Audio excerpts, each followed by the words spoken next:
What's happening with the rest of these nominating speeches?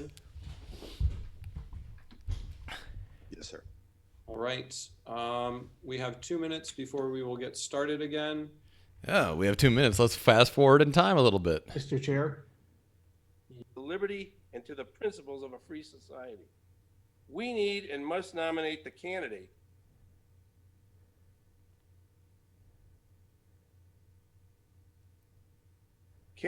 for President of the United States. Is Mr. Hill a panelist for the Hornberger? Okay, let's get going with this. Yes, sir. All right. We have 2 minutes before we will get started again. Mr. Chair, Yes, go ahead, Mr. Rob. this is Samuel Robb. I'm still listed as a panelist. I believe Okay. you would like to promote me. Can we send Mr. Rob back to attendee land? All right, 1 more minute. And Mr. Chair, Yes. Elizabeth Brierly here under CAG Gaetano Taby. Same story there. We should probably be removed as a panelist. All right, we'll take care of that, Ms. Brierly. Thank you. Thank you again.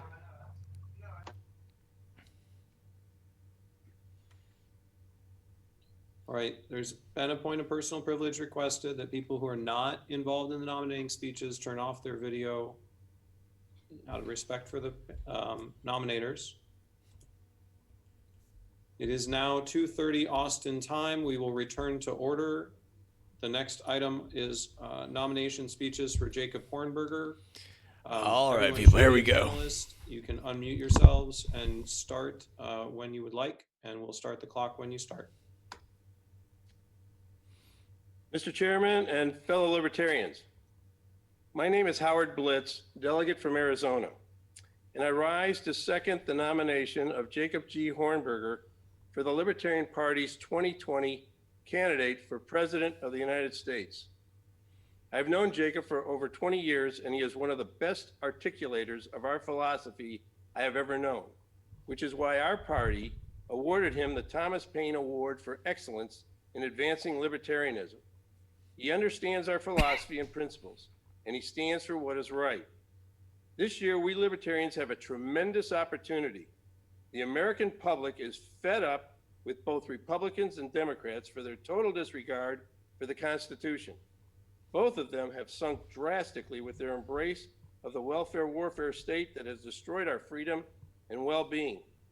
Both Democrats and Republicans, which are really one and the same when it comes to promoting government interference in the economy and usurping individual rights, are imploding. Both Democrats and Republicans continue to argue with each other over how all this government control should work. Americans are looking for something else. We libertarians are that something else. There has never been a better opportunity to promote freedom and individual liberty. This is why we libertarians must nominate the best libertarian candidate we have to be our ambassador and share our beliefs in the best possible light in order for Americans to hear us and vote for us. Jacob Hornberger is that person. He has been vocalizing principled libertarian positions consistently for over 30 years. Jacob can and will articulate our beliefs in a way that can be accepted by all Americans. We have the greatest opportunity in our party's 49-year history to advance liberty in our lifetime. Now is the time for the Libertarian Party to put forth to the American people a genuine, qualified candidate for President of the United States, one who is totally committed to liberty and to the principles of a free society. We need and must nominate the candidate who can share our principles with our fellow Americans. That person is Jacob Hornberger. Fellow libertarians, I respectfully second the nomination and ask you to vote for Jacob G. Hornberger to be the Libertarian Party candidate for president of the Okay, and right now most of you guys are probably fixating on a couple things. One, that the speech seems kind of boring and he's just reading off a page or whatever.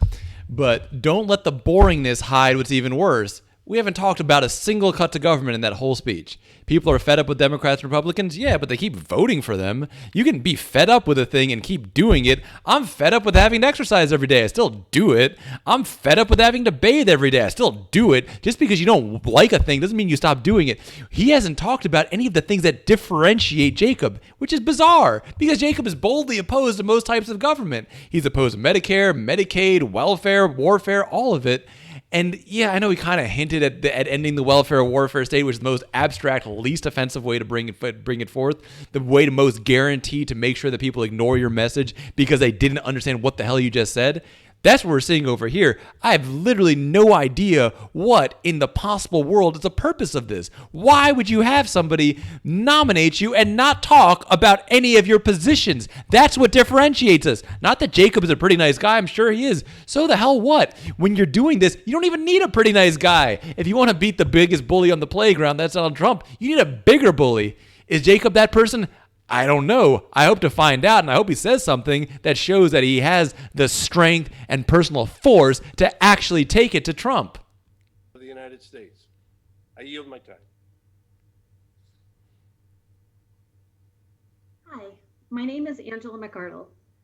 Those of you who know me know that I spend the majority of my time convincing people to join the Libertarian Party through outspoken activism and personal outreach. When new or disillusioned libertarians ask me why they should get involved with the party, I tell them about Jacob Hornberger's campaign. I wholeheartedly second Jacob Hornberger for president. He's articulate, passionate, and unapologetic in his advocacy for liberty. Right now, we are living through a historic time like no other. Our government has stripped us of our rights in a way that rivals emergency wartime measures. In 2020, this year, we're not just campaigning against Biden and Trump, we're campaigning for the very foundation of this party and the most basic, essential components of liberty. Never has the mission to change the hearts and minds of the people of this nation been so critical. We need a candidate like Jacob who will lead this party in the charge for freedom. No more apologizing for our views on immigration or our desire to dismantle the socialist policies that are swallowing this country whole. We need a candidate with enough Finally, we get at least a hint of some kind of a cut to government. backbone to advocate for financial and personal freedom. We need a candidate who understands the issues at our southern border. There is no better candidate than someone like Jacob, who grew up in a border town, speaks Spanish, and has employed migrant workers on his farm personally. Okay, that is just a bizarre argument. Do you know how many people live in border towns? Millions. Are they all equipped to be our nominee? No.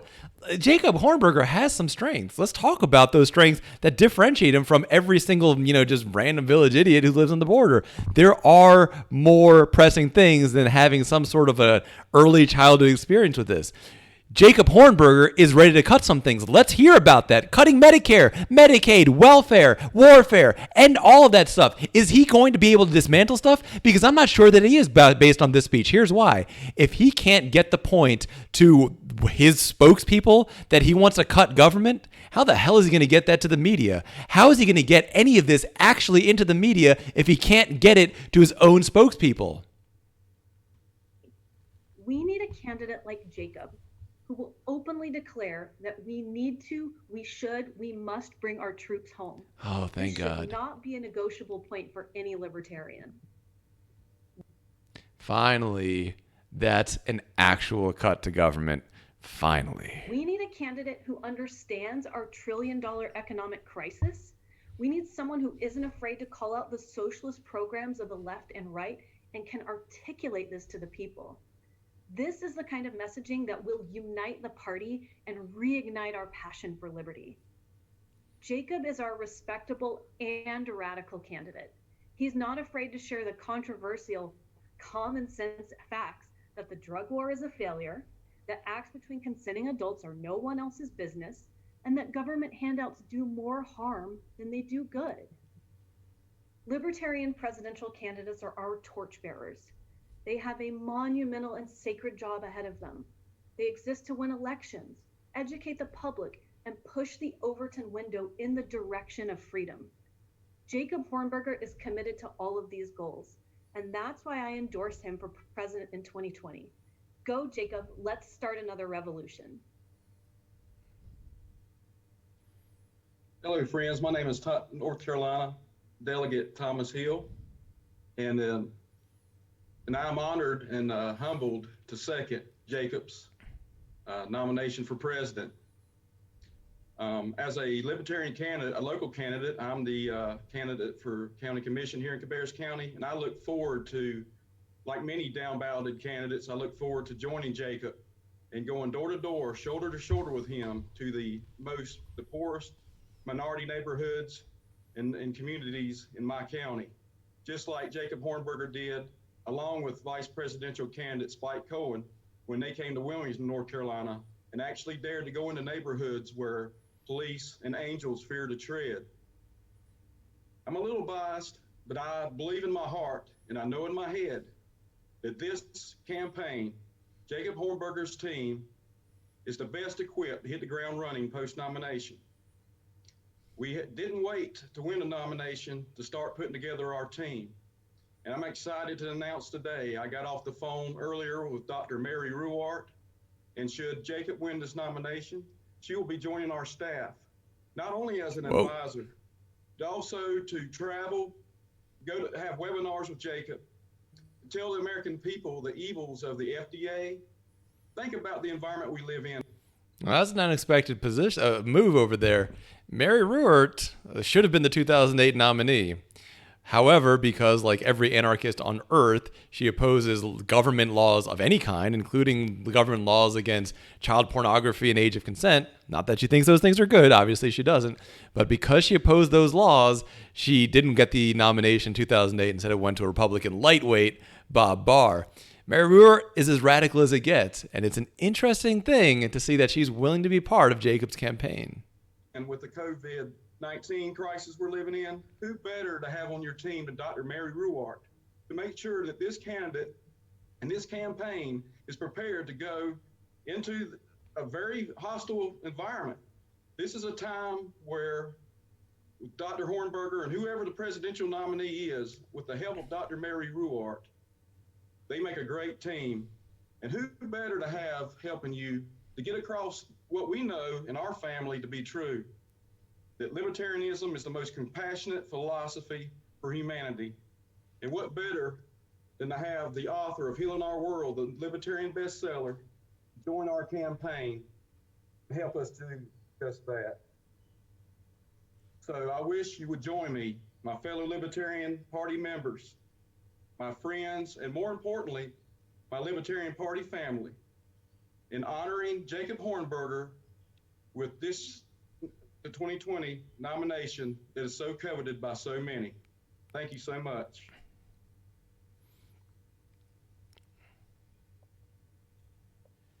Mr. Chairman and delegates to the 2020 Libertarian Party National Convention, I respectfully accept this nomination to be the 2020 Libertarian Party candidate for President of the United States. With their welfare warfare state, both Democrats and Republicans have damaged or destroyed our lives, liberty, peace, prosperity, morals, conscience, and health. They have inflicted and continue to inflict massive death and suffering on countless people around the world with their invasions, bombs, assassinations, sanctions, and coups. They have destroyed the greatest economic system in history, economic liberty and voluntary charity, with a socialist welfare state system that has severely damaged people's ability to accumulate savings, led by their two immoral and bankruptcy-producing socialist programs, Social Security and Medicare, both of which are funded by coercive income taxation brutally enforced by the IRS, one of the most evil and tyrannical agencies in the history of our country. Their welfare state has damaged people's faith in freedom, themselves, others, free markets, and voluntary charity, while also inculcating a mindset of fearful dependency on government largesse. Their welfare state has damaged our sense of genuine compassion and care for people that can only come from the willing and voluntary hearts of free individuals. A free people can always be relied upon, not only to generate massive personal financial savings, but also to take care of parents, grandparents, the poor, and others in need. on a purely voluntary basis. Their welfare warfare state has saddled Americans with $25 trillion in debt and $150 trillion in unfunded liabilities, which especially burdens the poorest people in our society. Their centrally planned socialist healthcare system has brought financial bankruptcy to countless Americans, especially the poor and the middle class, through soaring healthcare costs, as well as unnecessary death, suffering, and tyranny and oppression to our land as part of the coronavirus crisis. They have destroyed the finest monetary system in history with their Federal Reserve and have plundered and looted people for decades through monetary debasement, wiping out the savings of indigent widows and widowers and other people on fixed incomes.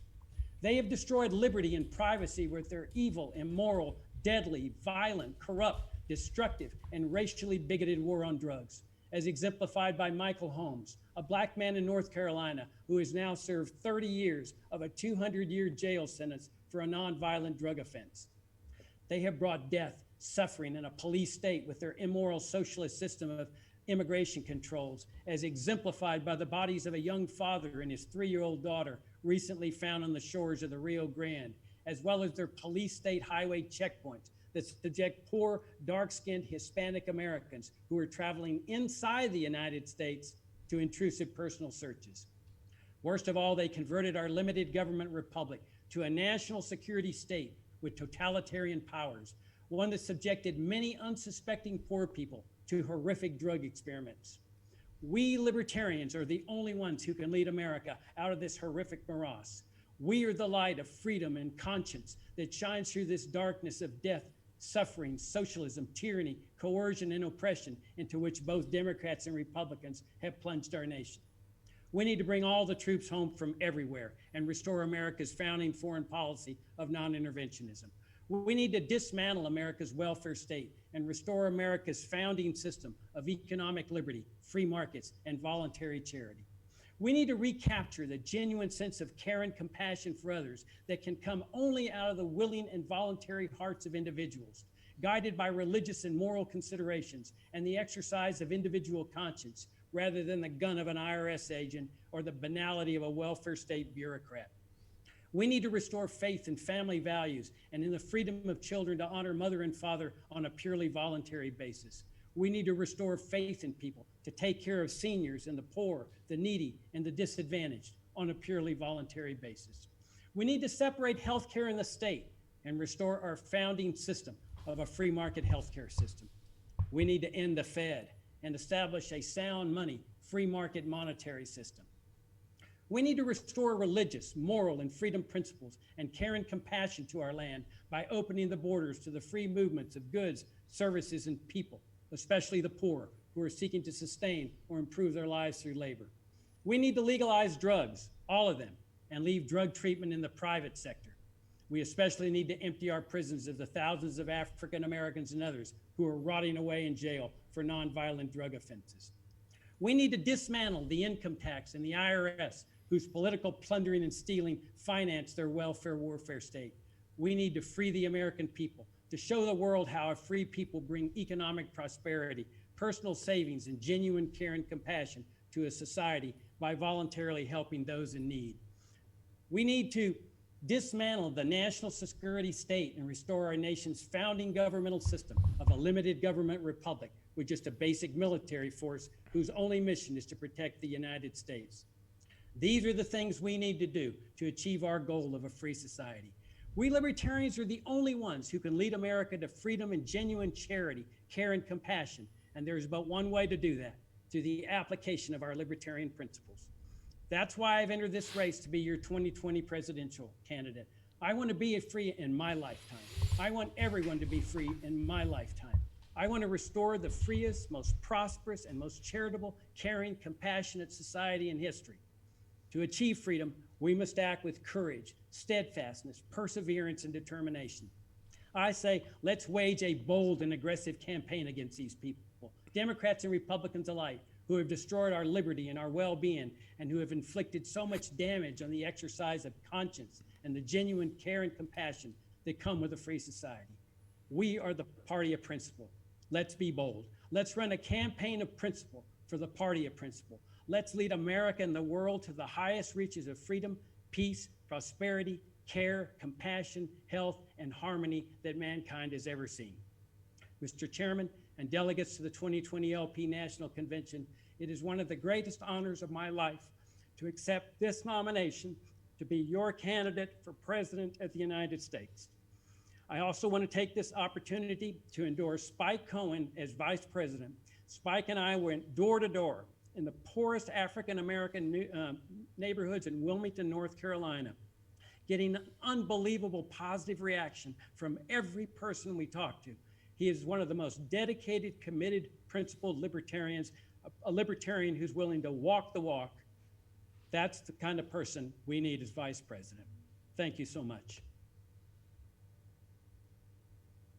Thank you, Mr. Hornberger. Mr. That was pretty incredible. That was a really solid speech. And what did we see there?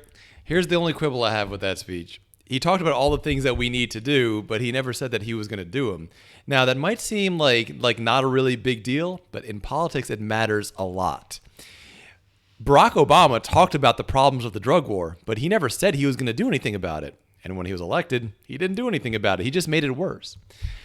In the past, Jacob Hornberger has said that he would specifically do those things. So sure, let's give him a pass on that. But if he becomes our nominee, you need to make sure it is all of our responsibility to make sure that he is staying true to real libertarian message. We need to is not the same as I will. And we need to make sure whoever that nominee is, they're ready to say, I will do this if I'm elected. And not just, we need to do this at some future point. Mr. Hornberger's name will be placed in nomination. I will, if the body will indulge me, a point of personal privilege, I would like to thank the Tarrant County Libertarians for the lovely note that they sent to my wife and I. It's much appreciated. The next presentation will be from Judge Jim Gray. Mr. Fishman, do you have the panelists lined up? Okay. Yes, this is Judge Jim Gray. Okay, is the just going to be a presentation? Okay. Yes.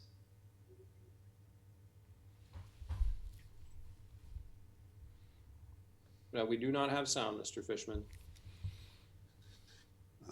Judge Gray's team is on it. Let's see. Surely result.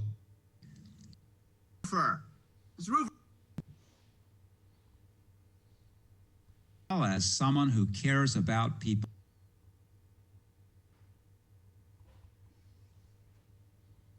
All right, let's see what happens here. We'll try again. Hey everybody, welcome to Libertarians Nominate Today. I'm Larry Sharp, and we will be nominating our presidential and vice presidential candidates right now. Isn't that awesome? We're starting it right now. We want to talk about our presidential candidate. This is important. We have many people who want to talk about this. First up, we are actually in, let me check, we are here in Tennessee. Coming from Tennessee, Ryan Jenkins. Go ahead, Ryan. Hello, my name is Ryan Jenkins, and yes, I am just 12 years old. I am a proud member of the Libertarian Party of Tennessee and one of Judge Jim Gray's biggest supporters. I am very politically involved, and I have my own podcast. Judge Gray motivates me every day to stay involved and keep going in spite of the fact that I am not old enough to vote. He has shown me that I can make a difference. Judge Gray is the only candidate looking towards the future and how he can use his position to help the next generations. Delegates. I ask you to support Judge Jim Gray, as he will be a great representative on the national ticket who will inspire the next round of libertarians. Thank you.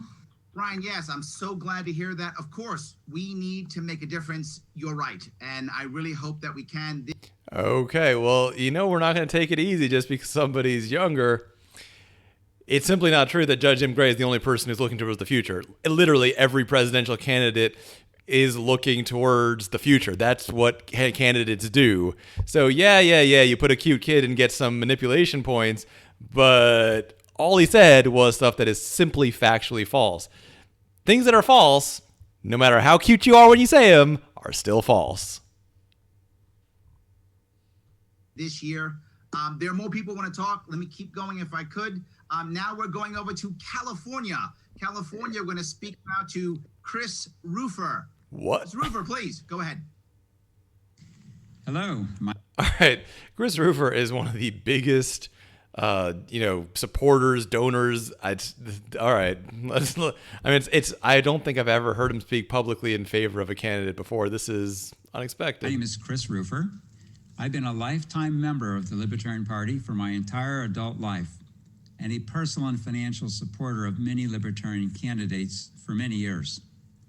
I nominate Judge Jim Gray for our presidential candidate. My key considerations for any candidate are fivefold.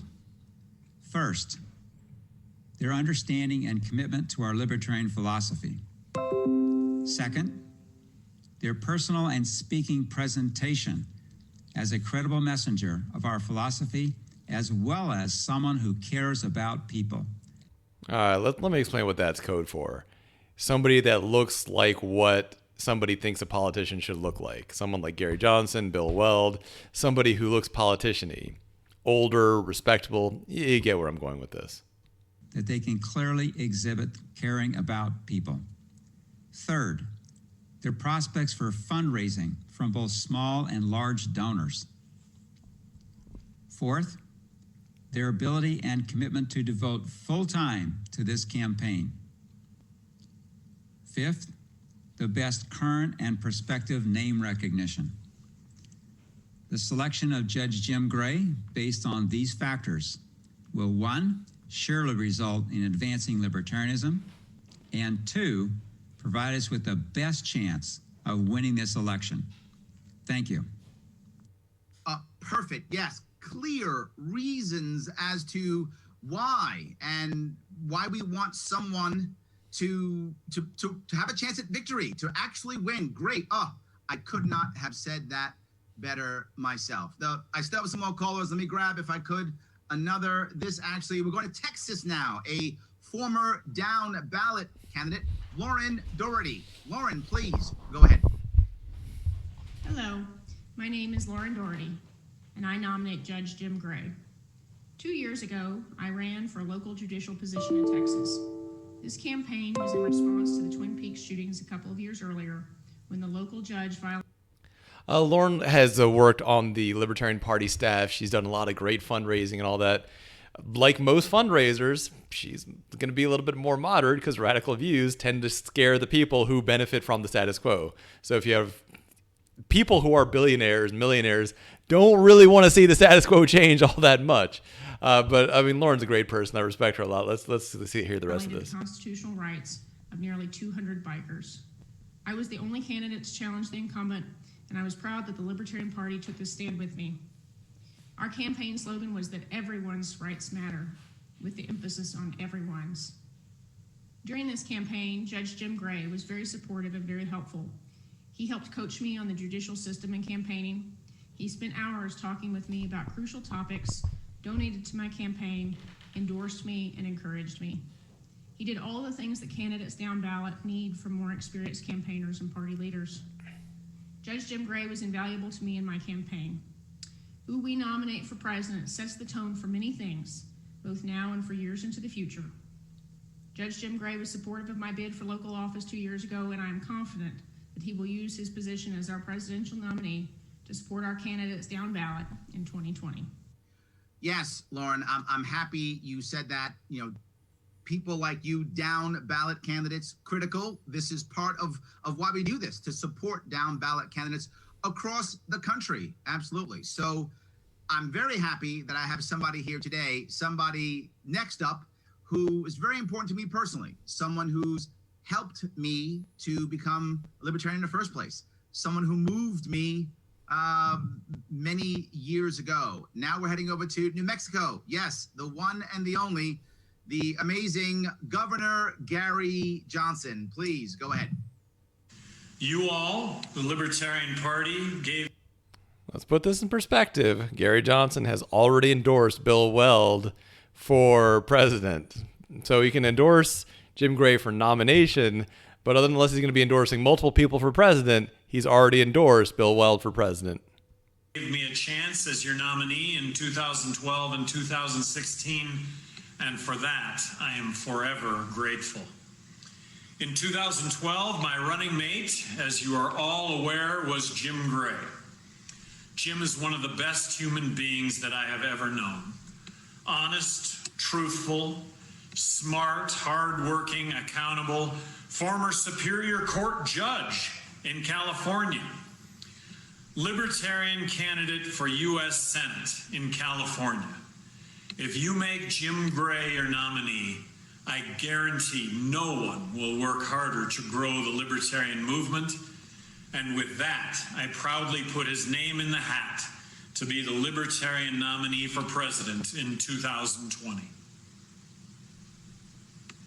Yes. Notice that subtlety, guys. He didn't endorse him for president.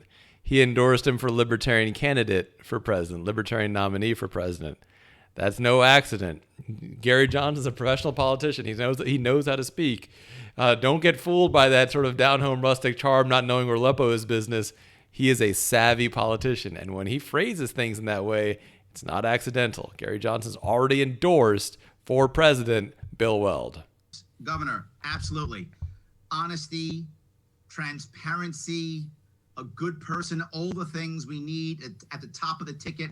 I agree completely. We all want to make sure that we are effective as possible. So now let me go to the man of the hour, the person who all of us have been talking about, the person who should be at the top of our ticket, the man himself, Judge Jim Gray. So you've seen the candidates. It's all or nothing. If that's your desire, if you want to strike forward and abolish this, that, and the other thing, right now, you have all of the other candidates to address. If you want someone different, if you want somebody that has a plan, you have only Judge Jim Gray. You know, you have my background. I have that libertarian strength throughout my life. In fact, back when I was in law school, I saw something that was wrong. Nixon put our troops into Cambodia, and I led a peace march from USC campus to the steps of City Hall of Los Angeles. We mailed 20,000 letters to President Nixon demanding that he gets our troops out of Cambodia. When I was a judge, only for 9 years, 1992, I saw something that I knew was wrong. Yes, I was a former drug warrior, but I knew that drug prohibition had failed us, and I held a press conference. Judges don't do that, but I held a press conference saying that, look, this isn't working. Anything would be better than this. Took a lot of heat for it, yes, but I'm still here, and sometimes things are more important than job security. I also showed that there is, in fact, a libertarian strength in addition to that. I was libertarian caring, and that would be when I was in the... So that's actually something that's a legitimate strength of Judge Jim Gray, is he fought against the drug war while the drug war was popular, putting his livelihood at risk. And that says a lot. Now, listen, I have a lot of differences with Judge Jim Gray. His support of UBI, his many of his other bizarre and ridiculous positions. There are a lot of areas where I disagree with him. His position on jury nullification, for example, is you can't talk about it in the courtroom, which is like the literal only place you need to talk about it. Why would you ever want to talk about jury nullification at the dry cleaners? You talk about it in the courtroom because that's where it's actually relevant. But for all my complaints about Judge Jim Gray, he did fight against the drug war while it was popular. Most of you cowards didn't. Instead, you told people who were fighting against the drug war to shut up because it was going to scare the normals too badly or whatever. So he has the character points, if maybe not the policy ones. Peace Corps. Y todavía hablo español como la gente. Small town in Costa Rica, and I was there in the Peace Corps, and I learned from them. They learned from me. Okay, so the background, the strength, the libertarian caring, but there's more. There's the creativity. I would see problems in my job. For example, I started the first drug court in the country.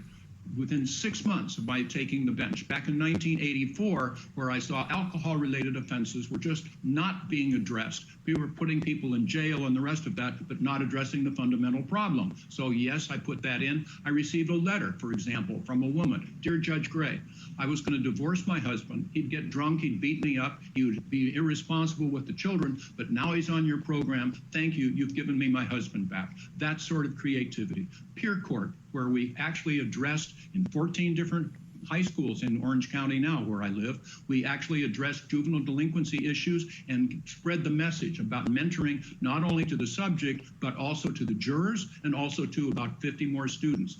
I took that message, took those lessons, and actually turned it into a musical. It's called Americans All. I'm proud of it. It's been performed by high schools and colleges. You can see some of the music on judgejimgray.com. Go see Americans All. I'm proud of that. So I am a libertarian. I was yesterday, I am today, and I will be tomorrow. Back in 2004, I was a libertarian candidate for U.S. Senate. David Nolan was vast assistance, our founder, vast assistance with me on that campaign. And I'm proud to say, as you probably know, I was the Libertarian vice presidential candidate 2012 with Governor Gary Johnson. It made me proud. In addition, I've been writing a blog for about 5 years now. It's called 2 Paragraphs for Liberty. And now I've turned that into a book as well, just at the end of 2019, 2 Paragraphs for Liberty, solutions that are practical, effective, responsible, libertarian. Notice we put in the word libertarian, and by the way, long before I entered this race, I've donated or will donate the proceeds of that book to the Libertarian Party. In addition, for the last year, I've hosted a podcast. It's called All Rise, the Libertarian Way with Judge Jim Gray. We bring in and mainstream that word libertarian, which is in my heart. And in addition, I've written something called One Man's Libertarian White Paper, given it to numbers of down ballot candidates, asking them, feel free to use any part of it as you wish. Plagiarism is good in that sense. So that's where we are. We are doing this. There's more, in fact, because we have a plan, unlike any of the other candidates. Yes, we have a plan to win this election, starting in the 5 small states, gaining momentum there, getting press coverage there. Then we will spread to the rest of the country. Hey, you see these libertarian candidates in these states are getting polling 20%, 22, 25. Pretty soon it'll be on the Dallas Morning News. It'll be in the Chicago Tribune. That's the plan. We'll help the down ballot candidates and, of course, help with ballot access. So these are things that we have. I've also been involved ever since 1992 with mainstream media. They know me. I got a call just recently from CBS News. I was on the O'Reilly Factor twice, actually. He didn't particularly agree with me, but he invited me back on ABC News specials, John Stossel, etc. So these things are huge. The ballot access, Judge Jim Gray, Larry Sharpe will be able to legitimize, to show, to make a campaign that you will be proud to show to your friends, your family, your acquaintances. It will help those down ballot candidates. And when we start campaigning, when we start getting in those polls, certainly help those down ballot candidates as well. So we have plans for sunset provisions to audit the federal agencies, to shine a light so everybody in the country, because it'll be publicized, everyone in the country will audit it with us and they will see, wait, we don't want that. That's duplicated. No, that's a state issue. We'll shrink and shrink with an eye toward abolishing a lot of those agencies.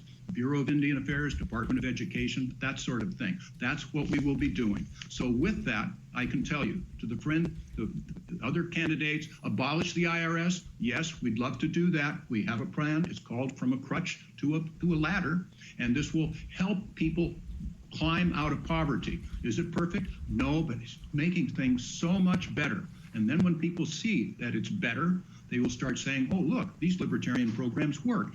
I am a libertarian also. So we can then get 80% of the way to abolish the IRS. Maybe they'll start thinking about going the rest of the way. So that's where we're doing. Along the way, we will grow the party. We will help our libertarian candidates. We will change the culture in our country. People will understand, make accessible libertarian thought, libertarian values, libertarian principles. We were proud to be able to present these with you. I think you will be proud of what we do. And so we will unify the party.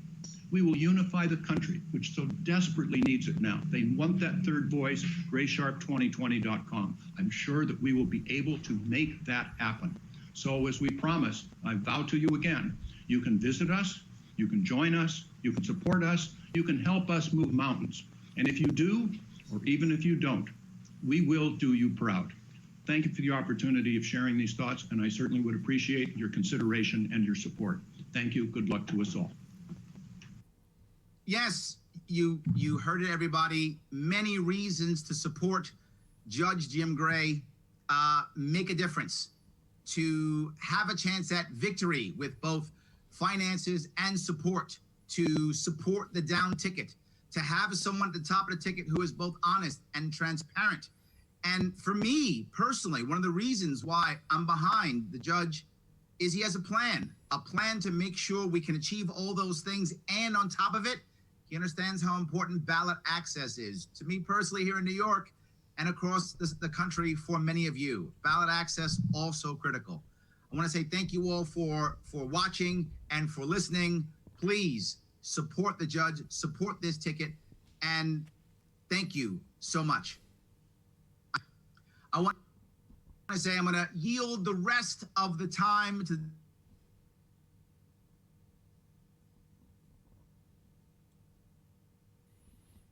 All right, Nick doesn't look too happy over there. I don't know what that's about. But all right, it's no secret that I disagree with the judge's position a lot, so I wanted to interrupt as little as I reasonably could. Here's a thing you need to understand about the Gray Sharp platform. It's not about cutting taxes and cutting spending.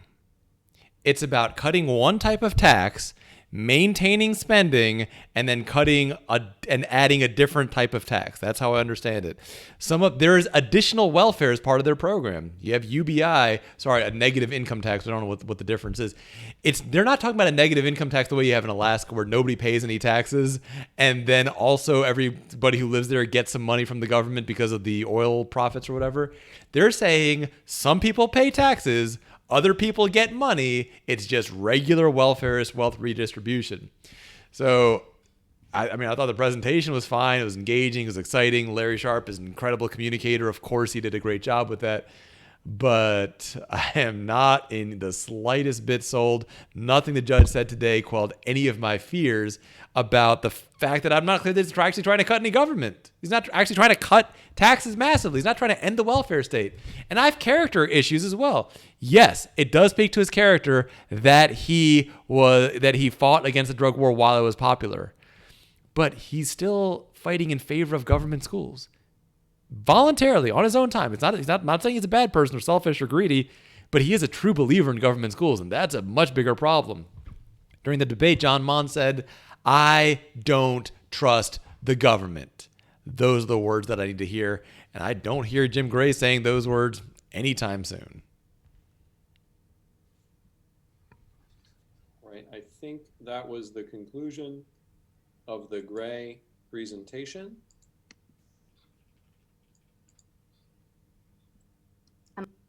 Activist, a speaker and writer in the Libertarian Circuit, All right, Alvin and one O'Brien. of two people who produces those epic photographs at conventions for the LP and Liberty conferences around the country and the world. You've probably seen those pictures on Facebook. A lot of them are black and white. And my partner, Judd Weiss, and I have been taking over 100,000 of them at Liberty conferences in the last 8 years. We are on a mission with our photography to make Liberty look good. That doesn't just mean by asking you to dress nice and fix your hair and get the camera angles right. It's also about changing the way that libertarians are perceived. And over the last 8 years, we've worked hard to make this party look less like a Star Trek convention and more like the vibrant, inspirational, empathetic, and surprisingly diverse group that it is. So if I'm obsessed with making Liberty look good, why would I choose to nominate the man who dresses like he's homeless and wears a boot on his head? Because it's not just about aesthetics. Because Vermin Supreme brings with him a different image of what liberty looks like. And that image is one of hope, of realism, of bravery, and of kindness. See, that's what I hope all libertarians could be. Hopeful about the capacity of human beings, realistic about their nature, brave enough to stand against injustice, and kind enough to shine past the terrible claims that we're heartless. We have a lot of heart. You know it, I know it, and Vermin knows it. And we need to tell the world. Vermin Supreme is a man who has walked the lines at protests, de-escalating conflicts between police and vulnerable populations. He is a man who has advocated and amplified voluntary mutual aid to assist those in need. He is a man with a megaphone who is not afraid to call out politicians for their policies or their tactics at silencing their opposition. He is a man who inspires disaffected people from both major parties, countless independents, and young people who begin to realize that the system does not work for them. Vermin Supreme's campaign videos have been viewed nearly 250,000 times in this week alone. We have 6 months to tell the country what liberty can look like. Viral videos, youth activism, guerrilla internet campaigns, these will be helpful in a time when we don't even know how many in-person events will be realistic due to the global pandemic, and with the limited budgets our candidates will inevitably have. Ultimately, we have a choice to make about how we make ourselves heard and what we will say. In this way, we can win whether or not we win. This is not just about the election to the White House, but about electing liberty in the hearts and the minds of the millions of Americans who can see that this is not the way things are supposed to be. Everyone knows the choice between the Democrats and the Republicans isn't a choice, it's a joke. The duopoly and those who believe in it have been laughing at us for a very long time, no matter how serious our candidates have been.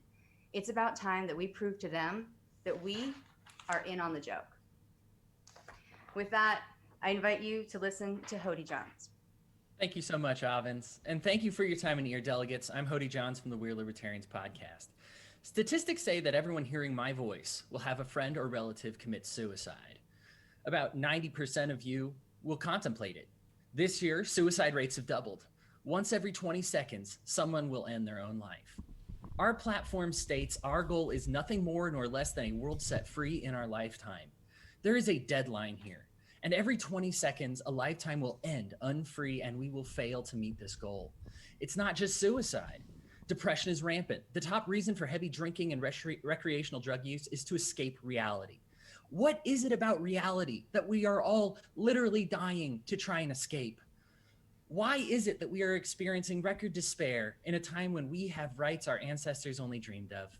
It's because we address only half of what freedom is. Freedom is defined as the power or right to act, speak, or think as one wants without hindrance or restraint. We're all really good about fighting to remove political restraints, but that's only half of this equation.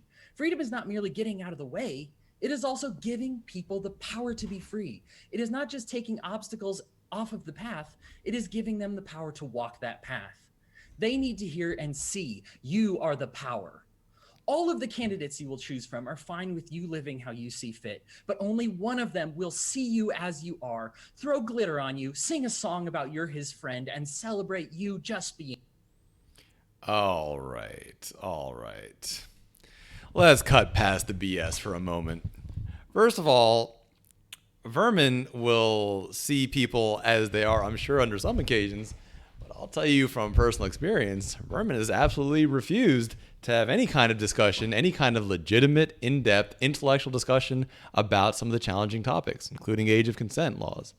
He has in no way engaged, and he was the only person in Ohio to say that, yeah, he supports government-controlled adulthood.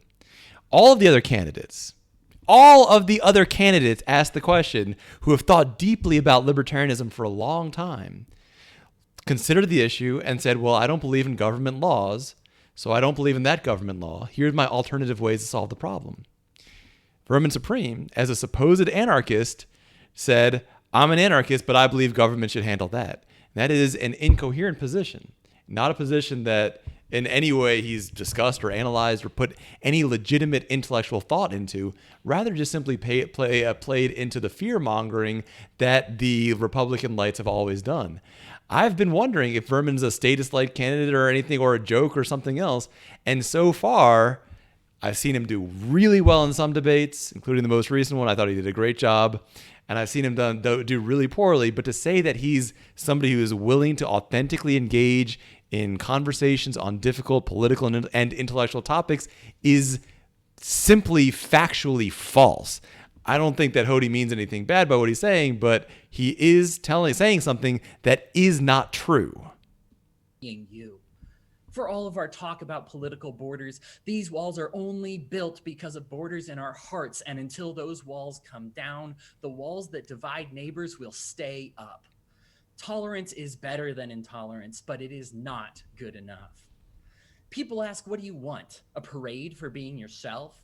Because you're gay or black or white or atheist or Christian or Muslim or capitalist or socialist, or you like board games or craft beer or barbecues or space travel or time travel or do vegan eating or competitive eating. You think you're special? And to that, Vermin answers, yes, you are special. And yes, let's have that parade.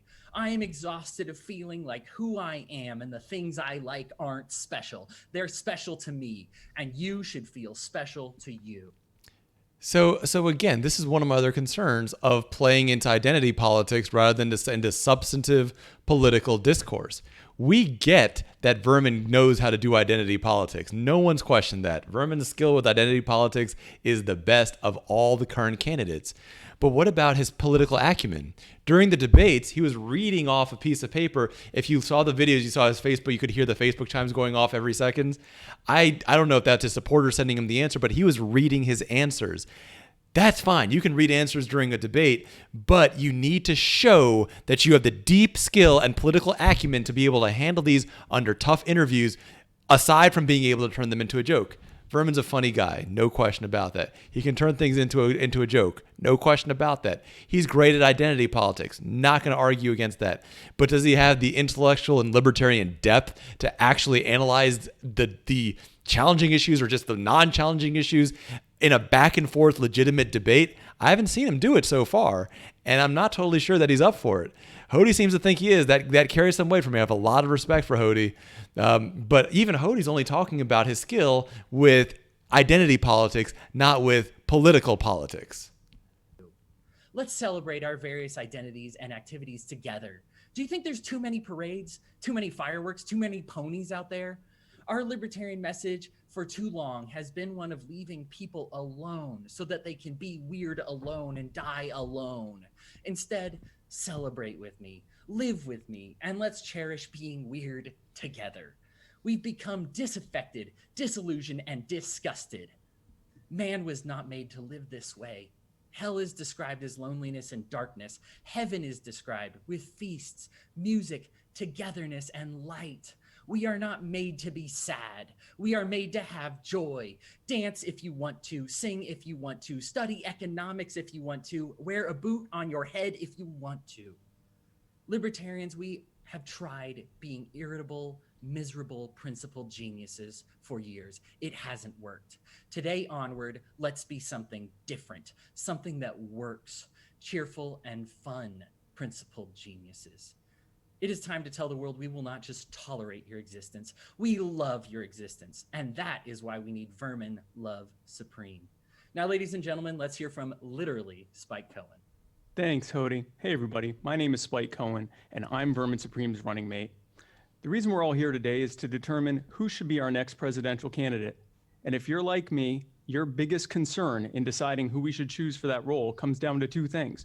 Who can spread the message of libertarianism in the clearest and most concise way, a way that the public will connect with and want to hear more of, and who can earn the most votes for the Libertarian Party, both for president and for all the down ballot races? The answer, unequivocally, is Vermin Supreme.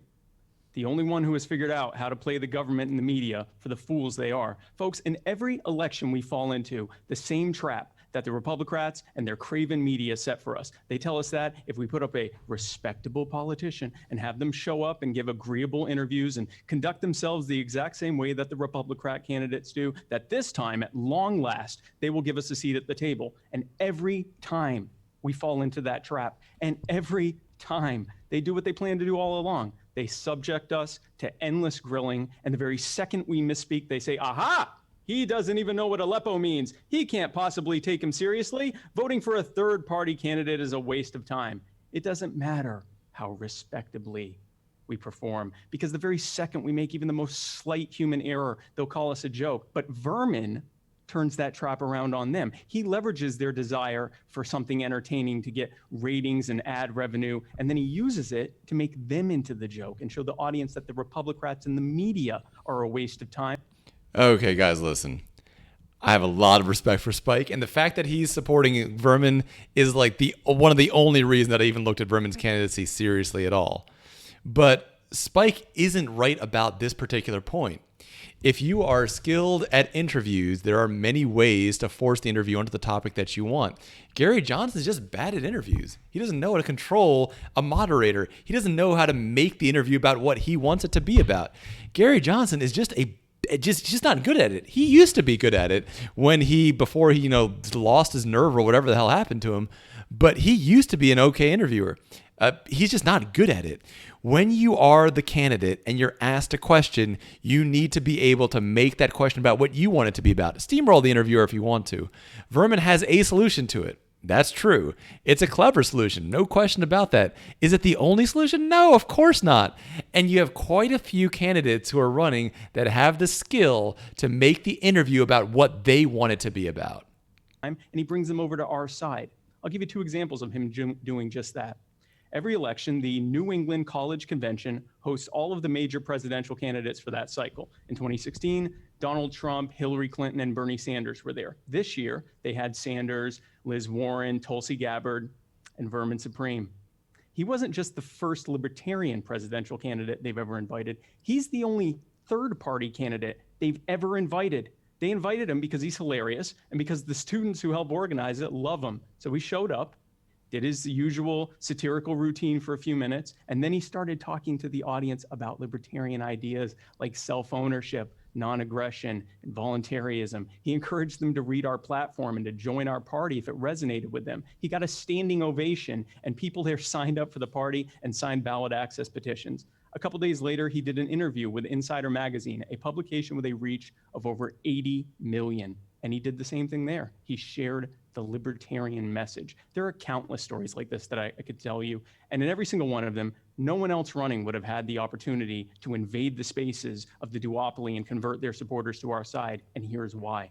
When you lead with humor, you do 2 things. You draw people into your message and you lower their cognitive defenses. They aren't listening to some politician who either bores or offends them. They're being entertained by someone they find endearing and intriguing. They want to know more. What's this all about? And that is when we share our message with them, the libertarian message. You own yourself, your life, your body, your labor, and your property, and we will stand alongside you and fight against anyone who would try to take those from you. We entertain them, we get their attention, we intrigue them, and then we convert them. We call it boot pilling, and the Libertarian Party leadership will tell you just how well it works. Last month, the LP launched a presidential recruitment competition where all of the candidates had a month to recruit as many people to join the party as they could. How did Team Supreme do? We got nearly twice as many new memberships to the party as every other presidential campaign combined. You can go to lp.org/growthelp and see for yourself. Vermin is bringing more people into this party than anyone else, not by watering down our message or playing nicey-nice with the media, but by using humor and goodwill to bring in people who have been completely left behind by this disgusting system, the system we fight against. We, the Libertarian Party. There is an important point that Spike is making here, and this is critical for all you guys to understand. Now remember, I'm not endorsing Vermin. My first choice is Adam Kokesh. Second choice, probably Mons. I'm not really sure. But Spike makes a good point. Laughter is powerful, and here's why. Laughter is involuntary. You can't make somebody not laugh if something's funny enough, nor can you make somebody laugh if something's not that funny. You can scare people into a standing ovation, but you can't force laughter or stop it. It is one of the most powerful communication tools that exist. And Vermin has shown, in fairness, that he can do a lot with it. Challenge the cult of the omnipotent state, the idea that government is some all-powerful, all-knowing being that is here to protect us and care for us, and that we simply must obey it and everything will be fine. And people innately know that not to be true. We are all living in a dystopia now more than ever with this pandemic that happened because for weeks, the government wouldn't let healthcare professionals test and treat patients. And as a result, now the government is telling us which of us are essential or non-essential, whether or not we're allowed to go outside, earn a living for our families, whether or not we can live our lives. People already know that something is wrong. They just need someone to break through the media trap to tell them what they already know deep inside. They just need someone to start changing the conversation so we can fight back against that cult. Vermin Supreme is the very personification of that fight in his activism, his satire, his decades-long work to de-escalate state violence, his ability to infiltrate the duopoly and convert them to our side. Vermin is our champion. And with our nomination, he will take our party to the next level, articulate our message clearly to a wider audience, bring more people to our party and our movement, and earn more votes for our ticket and all of our down-ballot candidates than anyone else could. My fellow libertarians, I present to you a man who has devoted decades of his life to libertarian activism, a man who is engaging countless people and bringing them hope, a man who is inspiring an entire generation to be libertarian, an activist, a warrior, my dear friend, Mr. Vermin Love Supreme. Thank you, Spike. Thank you, Avins. And thank you, Hody. Natural 20. Fellow delegates and members of the Libertarian Party in America, I am humbled to be nominated today for the highest honor the LP can bestow, the presidential ticket. While we are a young party, we are a mighty one. And I believe the addition of my personal media savvy and outside social media influence together can create something truly memorable. There are many thousands, if not millions, of disenfranchised, left-winged, and other voters this year, disgusted by the corruption of the DNC and ready to vote against the system. A Vermin Supreme campaign can win those votes over for us, and in many cases already has. Those voters are not authoritarians because they have a love for government. No, they are anti-authoritarians because they see the same failures of government that we do. They see the problems of endless wars, a militarized police system, corporate bailouts, oil subsidies, and the only political figure who has been able to connect with them and present a response was Bernie Sanders. We see those same issues and propose solutions based on freedom, based on voluntarism, and based on love and mutual aid. And those voters will come around, not just at the ballot box in November, but will support and grow the movement for liberty for a generation to come. During this campaign alone, I have brought into the party people who are not only supporting other parties' presidential campaigns, I have brought into this party staff from the other parties' campaigns who bring us a wealth of experience in the strategy and successful growth of campaigns. I have put together a team of amazing people, principled libertarians, and some not libertarians yet, across this great country of ours. And we have done incredible things, and we will continue to do great things and to build the campaign as your nominee. Our campaign ad, You Are the Power, has been seen over 100,000 times just in the last week, without any mainstream coverage or paid airings on television. In that same short amount of time before this convention, we received over 200 new donations, mostly from people outside of the party.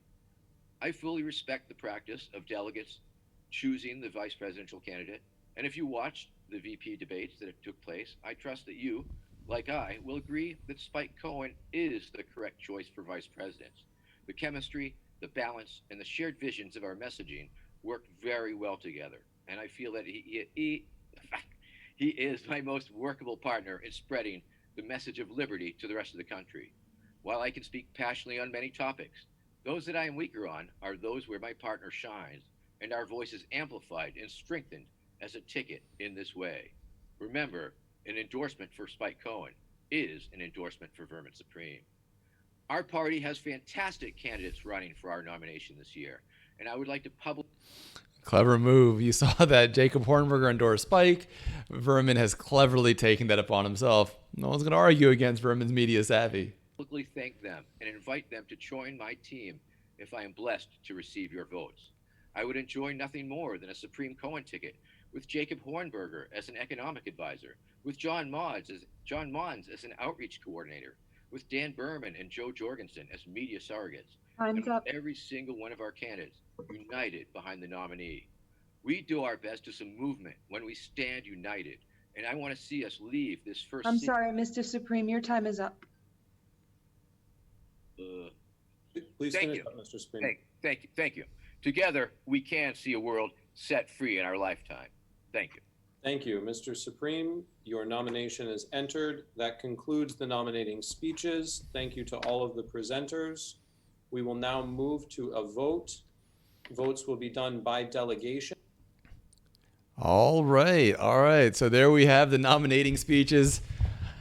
My first choice for nominee is certainly Adam Kokesh. In terms of the speeches, I thought that John Mons, Joe Jorgensen had an unexpectedly good day.